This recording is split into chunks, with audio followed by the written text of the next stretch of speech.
सभी साथियों को मेरा क्रांतिकारी अभिनंदन, नमस्कार। बहुत बहुत बधाई। आज वेस्ट सर्किल के अंदर जो प्रसाद वितरण समारोह हुआ और आज वहां पर एमएमजी की टीम ने जो दलालों को सम्मान पत्र दिए, उसके लिए तमाम दिल की गहराई से मैं एमएमजी की टीम का शुक्रिया अदा करता हूं। मैंने अपनी वीडियो के माध्यम से बहुत रिक्वेस्ट करी, बहुत अपील करी, हाथ जोड़ करके अपील करी कि दलाल इस मैटर में बीच में ना आए। दोस्तों, एक बात मैं स्पष्ट करना चाहता हूं कि दलाल जीपीए के अंदर भी हैं, दलाल सीटीसी के अंदर भी हैं, और कोई ये ना समझे कि आउटसोर्स के अंदर दलाल नहीं है। दलाल आउटसोर्स के अंदर भी हैं। दलाल दलाल होता है, जयचंद की कोई जाति नहीं होती। जो भी मिशन को बर्बाद करेगा, जो गरीबों के पेट की रोजी रोटी पर लात मारेगा, वो दलाल कोई भी हो सकता है। आज जो वहां पर हुआ, ये तो एक रिहर्सल है। आने वाले टाइम में आउटसोर्स को डराने वाले, आउटसोर्स को धमकाने वाले, आउटसोर्स को असंवैधानिक तरीके से दबाव में ला करके काम कराने वाले तमाम दलाल और गद्दारों के साथ ये वितरण, प्रसाद वितरण समारोह जारी रहेगा। क्या हुआ? मैनेजमेंट क्या चाहती है? गुंडागर्दी करके मीटर लगवाएगी। आज मेरे संज्ञान में एक और विषय आया है, तमाम एमएमजी के साथी ध्यान दे। विमल अरोड़ा, राजेश त्रिपाठी, राजेश राठी, राकेश सैनी और एमएमजी की टीम के डिवीजनों के तमाम मेरे साथी ध्यान दें कि आज वेस्ट दिल्ली के अंदर एनफोर्समेंट के दफ्तर के अंदर जो एनफोर्समेंट के हेड हैं मिस्टर धनंजय वार्ष्णेय, आज उसने भी यही प्लानिंग की। एनफोर्समेंट की 15 टीमों को मीटर वितरण किए गए, ड्रिल मशीनें दी गई, सीलिंग के सामान दिए गए और उनको कहा गया कि आप जाएं एरिया में और मीटर लगाएं। क्या बात, कितना बढ़िया काम किया। लग रहा है ये भी खुराक मांग रहा है। ये धनंजय वार्ष्णेय भी खुराक मांग रहा है।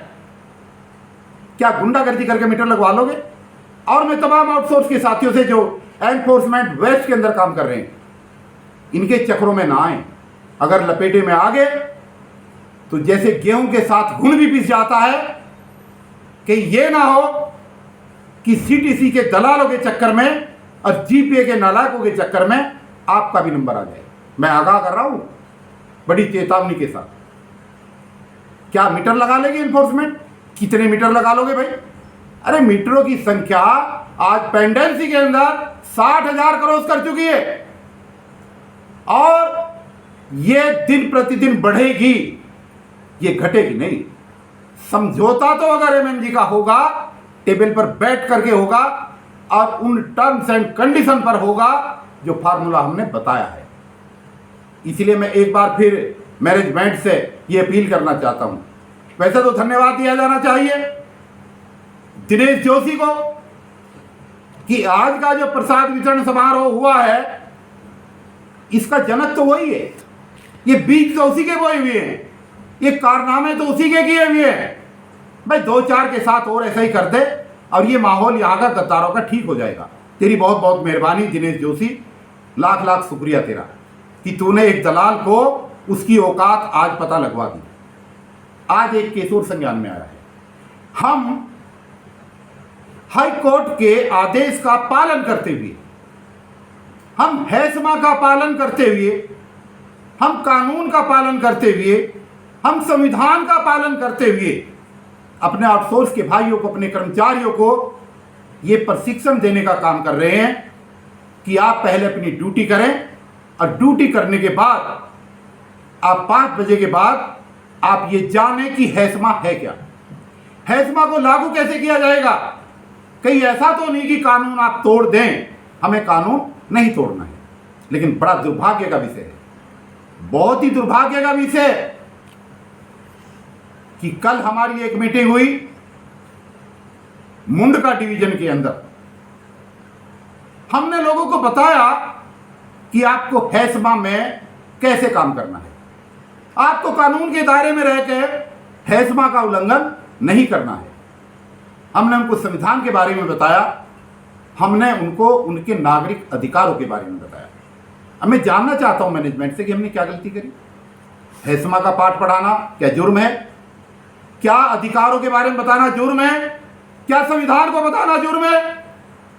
आज सारे लड़कों ने मिलकर के वहां पर अपने एक प्रतिनिधि का चुनाव किया जिसका नाम संदीप यादव है।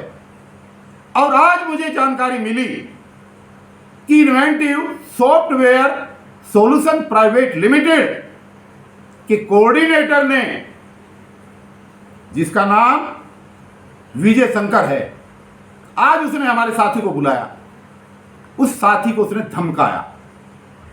मैं इससे जानना चाहता हूं बड़ी विनम्रता के साथ कि जो लड़के तुम्हारे यहां काम कर रहे हैं ये क्या तुम्हारे गुलाम हैं या क्या तुम्हारे दलाल हैं? अरे तुम्हारी कंपनी का काम, तुम्हारी ड्यूटी का काम, तुम्हारी नौकरी का काम 5 बजे तक पूरा करने के बाद वो कहां जा रहा है, तुम्हें क्या मतलब है भाई? तुम्हारा क्या मतलब बैठता है हमारे किसी भी आउटसोर्स के कर्मचारी से ये पूछने का कि वो कहां जा रहा है? एसएलए की डेफिनेशन सुनो, एसएलए की डेफिनेशन पढ़ो, कानून पढ़ो, हैसमा पढ़ो और अपना काम कराने के बाद, ये टारगेट बेसिस काम है। अगर आपकी साइकिल पैक होने में देरी हो रही है तो हम कसूरवार हैं, हम आपका काम रोक रहे हैं तो हम कसूरवार हैं। अगर हम लड़कों को ड्यूटी टाइम पे बुला रहे हैं तो हम कानून का उल्लंघन कर रहे हैं। लेकिन ड्यूटी टाइम के बाद बुलाई गई मीटिंग, दिया गया प्रशिक्षण, भाई विजय शंकर तू कौन होता है भाई पूछने वाला?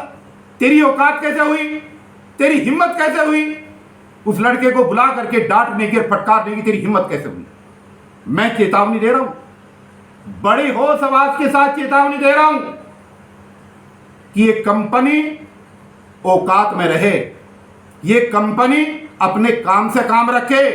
भारत के संविधान ने देश के हर नागरिक को अपने अधिकारों की प्राप्ति के लिए प्रयास करने का अधिकार दिया है, धरना देने का अधिकार दिया, हड़ताल करने का अधिकार दिया, आंदोलन करने का अधिकार दिया, मीटिंग करने का अधिकार दिया, संगठन बनाने का अधिकार दिया।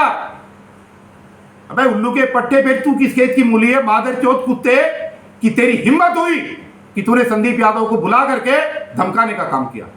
और मैं आऊंगा, तेरे दफ्तर भी आऊंगा और मैं तेरे से पूछूंगा कि तेरी औकात क्या है। मैं हिदायत दे रहा हूं कि अगर दोबारा संदीप यादव या मुंडका डिवीजन के किसी भी एमआरबीडी की तरफ उंगली उठा करके देखी तो तेरा भूत बना दूंगा मैं आकर के वहां पर, इतना ध्यान रखना। और वहां का डीजीएम मिस्टर अरोड़ा, उसने भी बदतमीजी की है, वो भी कान खोल करके सुन ले बहुत अच्छी तरीके से कि जो डीजीएम की पोस्ट है ना, अफलातून ना समझे अपने आप को। इस डीजीएम की पोस्ट को लात मार करके मैंने गरीबों के आंसुओं को पूछने का काम किया है। और मैं अगर अपनी पे आ गया तो मैं तेरे को बता दूंगा कि तू कैसा डीजीएम है। इसलिए मिस्टर अरोड़ा, डीजीएम मुंडका, तमीज सीख ले। और आज के बाद जितने भी एमआरबीडी और आउटसोर्स के लोग तेरे दफ्तर में काम करते हैं, अगर तूने खबरदार अगर बदतमीजी करने का काम किया, तू नोटिस देने की बात कर रहा, तू टर्मिनेट करने की बात कर रहा। अबे तो अपनी मां की पेट से निकला हुआ अगर औलाद है तो उसको नोटिस दे करके दिखा, तेरे को साले भूत बना दूंगा तेरे दफ्तर में आकर के मैं। ये बदतमीजी बिल्कुल नहीं चलेगी।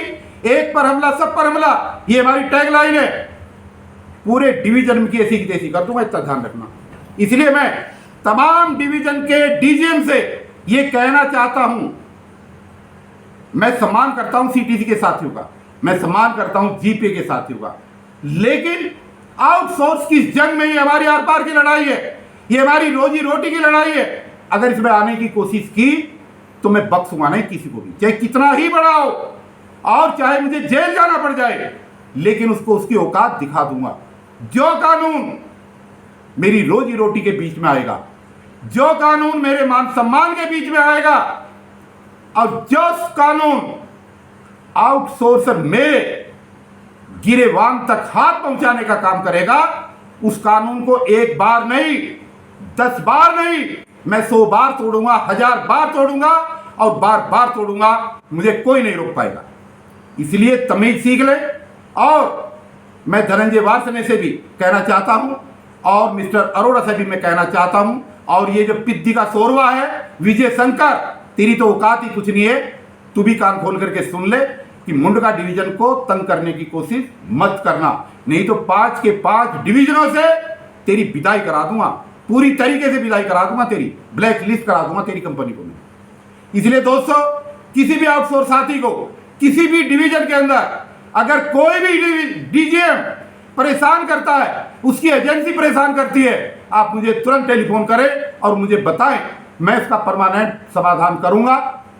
और आज जो वितरण समारोह हुआ वह इसके अंदर मैं एक बार फिर धन्यवाद देना चाहूंगा एमएमजी की टीम का, और उनके लिए मेरी ये सलाह भी है, निर्देश भी है कि एनफोर्समेंट के दफ्तर का कल इलाज करें, वहां पर मीटर नहीं लगना चाहिए। एनफोर्समेंट के दफ्तर के गेट से बाहर एक भी मीटर नहीं निकलना चाहिए। अगर ये निकला तो ये आंदोलन की हार होगी, और एमएमजी की हार डीसी कपिल की हार है, एमएमजी की हार पूरे आउटसोर्स की हार है। इस हार को हम स्वीकार नहीं करेंगे। एमएमजी की जीत होगी। हम सब लोग कंधे से कंधा मिला करके आपके साथ खड़े हुए हैं। दोस्तों, वीडियो लंबा ना हो, और मैं चाहता हूं कि आप इस वीडियो को सभी ग्रुपों में सर्कुलेट करें, सभी डीजीएम के पास जाना चाहिए, और मैनेजमेंट के नालायक मैनेजमेंट के पास भी जाना चाहिए, जो वहां पर इस तरीके की बदतमीजी करवा रहा है। ये मैनेजमेंट भी जो करवा रहा है, इसका भी प्रसाद वितरण बहुत जल्दी होने वाला है। इसलिए तमाम साथियों को डरने की जरूरत नहीं है, और मर्दानगी के साथ मैदान में लड़ो। हम अपने संगठन के अंदर मर्दों को पैदा कर रहे हैं, मुर्दों की हमें जरूरत नहीं है। और हमारा पैदा किया हुआ कोई भी मर्द अगर उसकी तरफ कोई उंगली उठाएगा तो उंगली नहीं, जिस हाथ के अंदर वो उंगली लगी हुई होगी उस हाथ को ही काट करके फेंकने का काम करेंगे। ये मेरी चेतावनी है। इन्हीं शब्दों के साथ तमाम साथियों को मेरा क्रांतिकारी जय भीम, जय भारत, जय संविधान।